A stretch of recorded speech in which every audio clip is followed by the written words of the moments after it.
దేవుని నామకే మహిమ కలుగును గాక. ప్రభువైన యేసుక్రీస్తు నామములో నా శుభాభివందనాలండి. ఎలా ఉన్నారు? బాగున్నారా? దేవుని మహాకృపను బట్టి మీరందరూ కూడా బాగుందరు గాక. దేవుడు కృప మీకు అనుగ్రహించిన గాక. దేవుని పరిశుద్ధ గ్రంథములో ఒక్కసారి మనం చదువుకొని దేవుని మాట మనం విని బలపడతాము. దేవుని పరిశుద్ధ గ్రంథములోంచి గలతీయులకు రాసిన 5వ అధ్యాయము 1-5 వచనాలు ఒకసారి చదువుకొని బలపడదాము. ఈ స్వాతంత్రమును అనుగ్రహించిన క్రీస్తు మనలను స్వతంత్రులుగా చేసి ఉన్నాడు. కాబట్టి మీరు స్థిరముగా నిలిచి మరలా దాశపు కాడి క్రింద చిక్కుకోకండి. ఎలయనగా మనము స్పోషము గలవారమై నీతి కలుగునుని నిరీక్షణ సంబంధులమని ఆత్మ ద్వారా ఎదురు చూచుచున్నాము. పరిశుద్ధ ప్రభా, ప్రేమ కలిగిన నాయనా నీకు వందనాలు. పరిశుద్ధమైన వాక్యంతో వీడను నన్ను నింపు.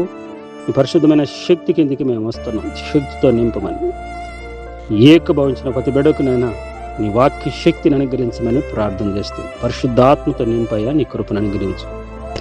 దయగలిగిన నీ మాటలు మా హృదయాలను పెట్టుకునేదానికి నీ కృపను అనుగ్రహించమని యేసు పరిశుద్ధ నామములో వేడుకుంటున్నాను తండ్రి. దేవుని ప్రియులారా, దేవుడు మనతో మాట్లాడుతున్న మాట ఈ స్వాతంత్రం అంటే ఏదైనా కానీ కొన్ని మనం చూస్తే ఈ దినాన మన దేశ స్వాతంత్రమే కావచ్చు, ప్రపంచంలో ఏ స్వాతంత్రమైనా కావచ్చు, దేవుడు ఒక దేశానికి ఒక స్వాతంత్రం తెచ్చినట్టు అలాగే మనుషులకు కూడా ఒక స్వాతంత్రం తెచ్చాడు. దేవుని ప్రియులారా, ఇది మనం గుర్తించుకోవాల్సిన మాట, ఆలోచన చేయాల్సిన మాట. ఇప్పుడు ఒక దేశానికి ఒక దేశం ఏర్పడిందంటే ఆ యొక్క ఏర్పడిన దినం అంటే ఒక స్వాతంత్రం అంటే ఆ యొక్క దేశానికి ఇంకొక దేశంలో నుంచి ఇంకొక దేశంలోకి రావడంలో కానీ మేము ఫలానా దేశంలో ఉన్నాం, ఇప్పుడు మేము స్వతంత్రంగా మా దేశం మేము స్థాపించుకొని మేము ఉన్నామనే దాంట్లో కానీ ఒక గవర్నమెంట్ ఇంకొక గవర్నమెంట్లోంచి మేము ఏర్పడి మేము ఇక్కడ మాది స్థాపించుకున్నామనే కానీ ప్రపంచం యావత్తు చూసే దాంట్లో అయినా మనం చూస్తే ఒక దాంట్లో నుంచి మనం విడుదల పొందినప్పుడు దానిని కూడా చెప్తున్నమాట. అయితే దేవుడు యేసుక్రీస్తు ప్రభు స్వాతంత్రాన్ని గురించి కూడా మనకు కూడా చెప్తున్న మాట ఏంటంటే, పూర్వం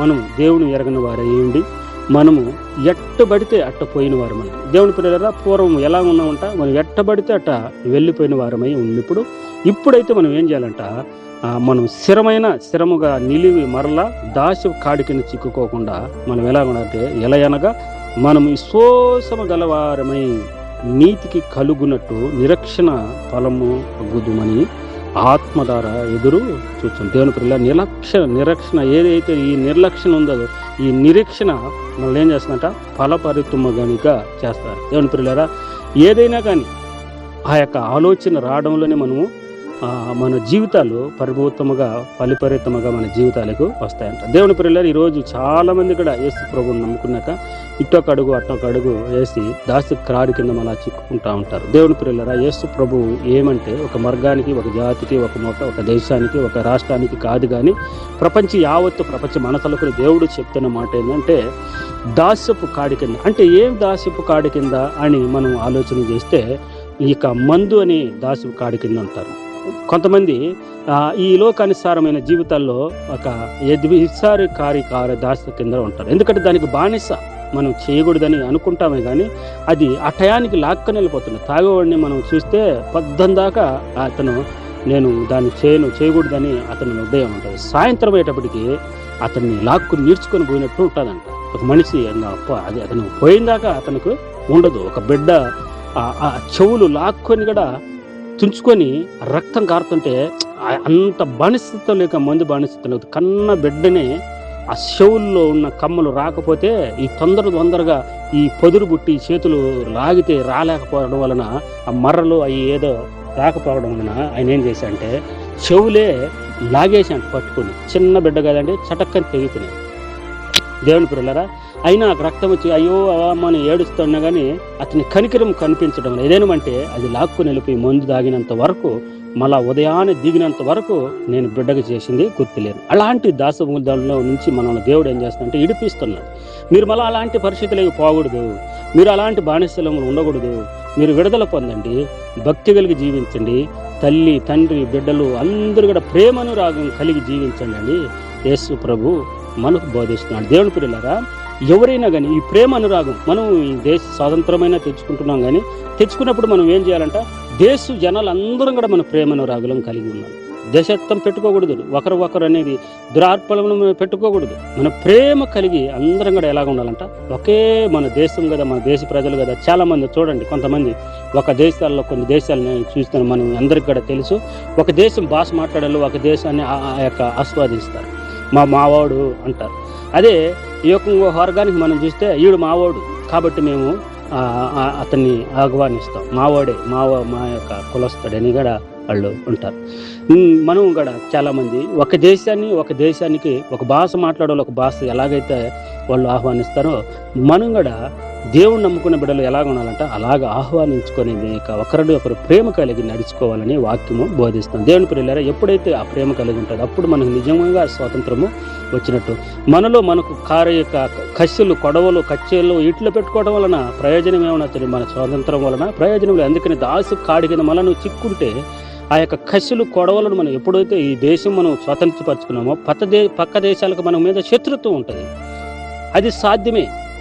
ప్రతి దేశం పక్క దేశాలు ఏ దేశాలైనా కానీ మనకు ఈ దేశం మీద శత్రుత్వం కలిగి ఉంటుంది. మరి దేశంలో ఉన్న మనం ఒకరి మీద ఒకరి శత్రుత్వం కలిగి ఉంటే మరి ఎవరిని చెప్పండి, పక్కన వాళ్ళనైతే మనం కాపుదల చేయొచ్చు, కానీ దేశంలో ఉన్న మనవలే, కుటుంబంలో ఉన్న మనవిని ఆ శత్రుత్వం కలిగి ఉంటే ఏం లాభం చెప్పండి? ఏదైనా సరే మనం అందరం కూడా ఒక దేశ బిడ్డలము, ఒక దేవుడి బిడ్డలము, ఒకే చేతులతో చేయబడిన సృష్టికర్త అయిన దేవుని బిడ్డలం. అది మనం గుర్తించుకొని ఒకరి ఏడలో ఒకరి ప్రేమ అభిప్రాయాలు కలిగి నిర్లక్ష్యం కలిగి దేవుడు మనకు చెప్తున్నమాట ఆత్మను మనం ఎదురు చూస్తున్నాం కనుక ఆ నిర్లక్షణ ప్రేమ ప్రతిఫలమును మనం పొందుకొని నీతి కలిగి జీవించితే మన జీవితాలు కూడా పరమోతంగా మారుతాయి. రాండి ప్రార్థన చేసుకున్నాం. ప్రేమ కనికరమ కలిగిన గొప్ప దేవుడా, సర్వాధికారి, నీకు వందనాలు.